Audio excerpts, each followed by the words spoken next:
অনেকে দেখতে চাইছেন যে আমার আব্বা মানে আমার মা আসে ভিডিওতে, আমার খালা আছে, আমার ভাগ্নি আসে, মামা আসে, সবাই আসে, কিন্তু আমার আব্বা আসে না কেন? আব্বা কেন আপনি ভিডিওতে আসেন না কোন তো? আসসালামু আলাইকুম, কেমন আছেন সবাই? আশা করি সবাই ভালো আছেন। আলহামদুলিল্লাহ ভালো আছি। অনেকদিন পর ক্ষেত খামারের দিকে চলে আসছি, আসলে আমার আসা হয় না সেভাবে এদিক। আর এইদিকে আমার ছেলে হওয়ার পর থেকে আরও সময় পাই না, সময় দিতে পারি নাই। তো যা হোক, যতটুকু পারি সময় দেওয়ার চেষ্টা করবো ইনশাল্লাহ আপনাদের। এই যে লাল শাকের আমার অবস্থা, পানি হয়েছে, বৃষ্টি হয়েছে, হয়ে এটা তলায় গেছিল, তারপরে আবার এই যে কাদামাটি লেগেই আছে অবশ্য। আর এইদিকে হচ্ছে এই যে বরবটির গাছগুলো দেখেন কত সুন্দর হয়েছে। এগুলা স্প্রে না করলে হয় না, অনেকেই বলে বীজ বীজ না দিলে হয়, আসলে এটা ভুয়া কথা। স্প্রে করতেই হবে, স্প্রে না করলে এগুলো ফলন হবে না।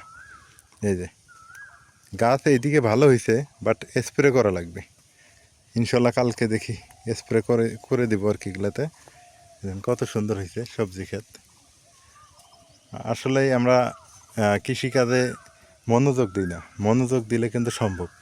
আর আমার এমন সময় আল্লাহর রহমতে ছেলে আসলো, গাছগুলো খালি হইতেছে তখনই। এখন দেখি কালকের থেকে শ্রম দিব এটার পিছনে। মাশাআল্লাহ বরবটি গাছগুলো ভালো হয়েছে। আর আমাদের বাড়িতে নতুন মেহমান আসছে, যে খালা আসছে, আমার আব্বা আসছে। আব্বা কই গেল? ওই দিক। তো চলেন খালা, চলেন দেখা, বেশি দেরি করে।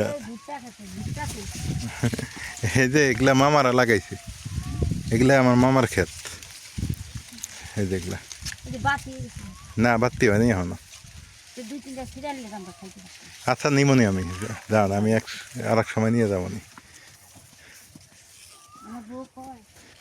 আর পুঁই শাকগুলা হইলো না গো? হইব। এই যে কেবল গাছ হইতেছে না, বৃষ্টি পড়ছে, একটু সময় লাগবে না? এই যে পুঁই শাকের অবস্থা। কলমি শাক নিছেন? ওই যে কলমি শাকগুলা বেঁচে দেওয়া লাগবে কালকে, কারণ এত কলমি শাক রেখে লাভ নাই। কলমি শাক বেশি হয়ে গেছে, বেশি ঘন হয়ে গেছে কলমি শাক। কালকে বিক্রি করবো ইনশাল্লাহ। আর ওই যে পাশে পাটের শাকগুলো, ওগুলো আজকে শাহিনকে দিলাম, ও নিয়ে গেল বিক্রি করার জন্যে। এই হলো অবস্থা। এই যে ঘাস উঠাইতে আসছে মহিলারা। কি আমার চিটাঙের খালা? চিটাগাং, ওই যে চিটাঙাতে আমার বাড়ি আছে না? হ্যাঁ হ্যাঁ, ওই যে ওই খালা, ওই মার বোন। চট্টগ্রাম মা আছে না? হ্যাঁ চিনছেন? সেই মার বোন। চলেন জায়গা।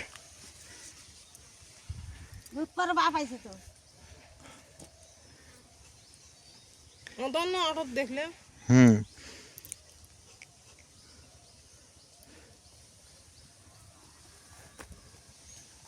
কলমি শাকের একটা নীতি কি, কাটে দিলে আবার হয়। হ্যাঁ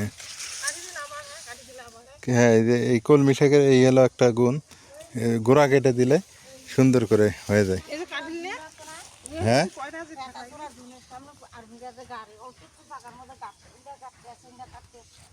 হ্যাঁ, সুন্দর হয়তো। আমরা কয়টা শাক উঠাইলাম, বাড়িতে যাই এখন।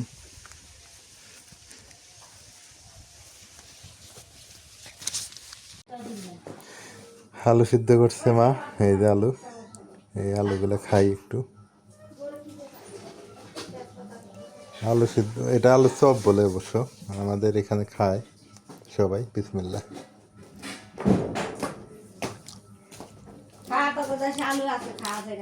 হুম, খান, নেন খালা, নেন, ভালোই লাগে, ওই তরকারি মতো।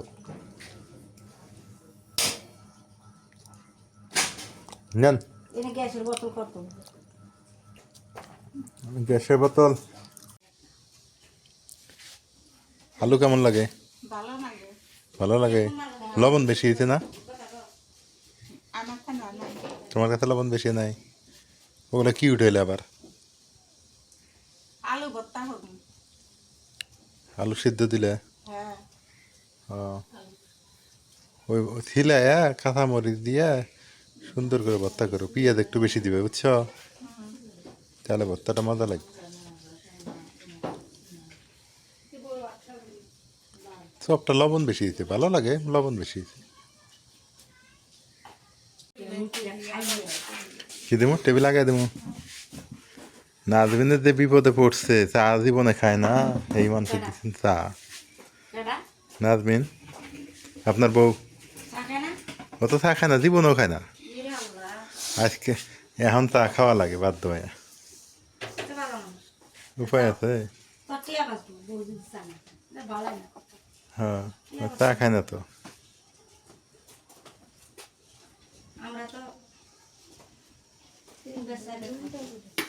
হুম,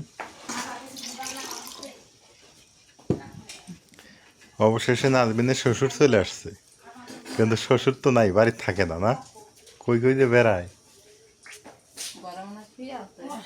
ঘরে নাই না, কইবেন গেছে বেড়াইতে।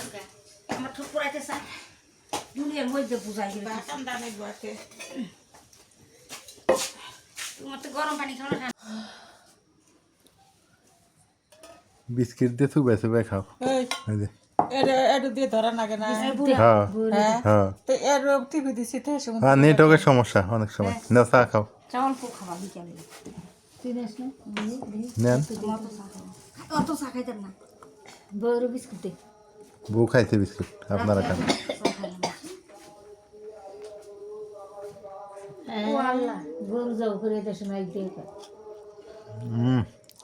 বিস্কিটটা মিষ্টি আছে। অনেকে দেখতে চাইছেন যে আমার আব্বা, মানে আমার মা আসে ভিডিওতে, আমার খালা আসে, আমার ভাগ্নি আসে, মামা আসে, সবাই আসে, কিন্তু আমার আব্বা আসে না কেন? আব্বা কেন আপনি ভিডিওতে আসেন না কোন তো? হ্যাঁ, আসলে আমার আব্বা এখানে থাকে না, উনি থাকে হচ্ছে খাগড়াছড়িতে। আপনারা জানেন ওইখানে একটা বাড়ি আছে, ওই বাড়িতে থাকে, আর ওইখানেই জীবনযাপন করেন। আর কত বছর পর আসলেন এই জায়গায়? 10-15 বছর মনে হয়। আমার ওই বেদালটার সময় আসছিলেন একবার। তো এর বেশি দিন হয়নি তো, 5-7 বছর মানে হয়েছে না? আর আসে নেই, হ্যাঁ। তো ইনি হচ্ছেন আমার আব্বা। এই যে এখন অনেকে প্রশ্ন করবেন উনি কি করে। ইনি হচ্ছে ওখানে আনসার ব্যাটালিয়ন না বিটিভি, আনসার বিটিভি, ওগুলাতে চাকরি করেন। আর খাগড়াছড়ি থেকে মা আসছে, খালা আসছে, আপনারা তো জানেনই। এই হলো অবস্থা। আজকে দেখায় দিলাম এই যে আমার খালার বাড়িতে।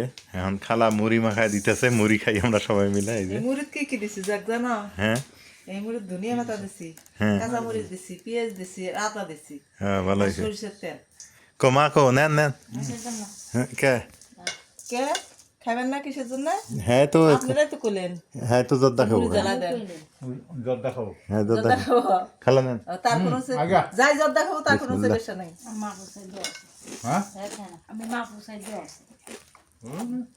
হুম, জ্বালাইছে মজা হয়েছে, ভালো হয়েছে। ভালো হয়েছে।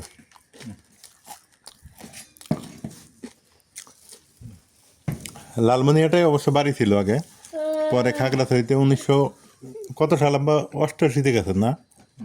হুম, দাদা সহ গেছিলেন। তো দাদা তার আগে। দাদা আরো আগে, দাদা 80-তে গেছে। কি আপনার জন্ম কোন জায়গায়? মিষ্টি জল দিমু, মিষ্টি জল দিমু। জন্ম কোন জায়গায়? আপনার জন্ম কোন জায়গায়? ওই গেলা। এই মেঘরামে? এইটা কোথায়? তার মানে এই জায়গায় জন্ম আপনার। আর দাদার? আসাম। দাদার আসাম। আমি শুনছি টাঙ্গাইলে নাকি বলে দাদার ভাইটাই না কে জানি আছে। আছে একজন এখন। আছে না মরে গেছে, খাওয়াই না। ওইখানে চেনেন আপনি টাঙ্গাইলের জায়গাটা? চিনি। একবার গেছিলাম আমি বহুত আগে। কোন জায়গা? টাঙ্গাইল মধুপুর নাকি? এখন মনে হয় না। আচ্ছা, মোতালেব কি হয়? গফুরের শ্বশুর? গৌরের শ্বশুর ইয়া ফুয়াতো ভাই। আপনার ফুফাতো ভাই? আপন ফুফাতো ভাই? হ্যাঁ। ও, তা এই জন্য তো এই আমারে বললো। হুম। হুম, ঠিক আছে। তো এই হলো অবস্থা, শুনলেন যে দাদা ছিল ইয়াতে, আসামি ছিল, ওখান থেকে এইখানে আসছে। আর আমার বাবার জন্ম রংপুরে, এই লালমনিহাটি। পরে 1988 সালে এখান থেকে চলে যায় খাগড়াছড়িতে। এই হলো অবস্থা। রাত হয়ে গেছে তো, আর গ্রামে খালি ঝগড়াঝাটি, শুধু ঝগড়াঝাটি। কি আর বলবো, বলার কোনো ভাষা নাই। আমার বাড়ি থামলে আর একবারই শুরু হয়, আর একবারই থামলে আর একবারই শুরু হয়। এই হলো অবস্থা। তো আশা করি বুঝতে পারছেন। আমার আব্বার সাথেও আপনাদের পরিচয় করে দিলাম। সবাই ভালো থাকবেন, সুস্থ থাকবেন। অবশেষে নাজমিনের শ্বশুর এসে গেছে। আল্লাহ হাফেজ। কথা হবে, দেখা হবে ইনশাল্লাহ। বাইরের লাইটটা দেওয়া লাগবে এখন। আল্লাহ হাফেজ।